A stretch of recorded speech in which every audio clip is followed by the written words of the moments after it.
تحصنت بذي العزة والجبروت، واعتصمت برب الملكوت، وتوكلت على الحي الباقي الدائم الذي لا يموت. تحصنت بالله الواحد الأحد، واعتصمت بالله الفرد الصمد، وتوكلت على الله الذي لم يلد ولم يولد ولم يكن له كفوا أحد. تحصنت بالله الذي رفع السماء بلا عمد، توكلت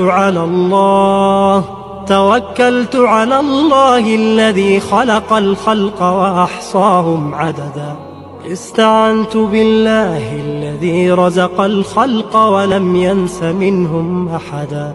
تحصنت بالله العلي العظيم من شر إبليس وجنوده، ومن شر شياطين الإنس والجن، ومن شر كل معلن ومسر، ومن شر ما يظهر بالليل ويكمن بالنهار، ومن شر ما ينزل من السماء، ومن شر ما يعرج فيها، ومن شر ما ذرأ في الأرض، ومن شر ما يخرج منها، ومن شر فتن الليل والنهار، إلا طارقا يطرق بخير يا رحمن.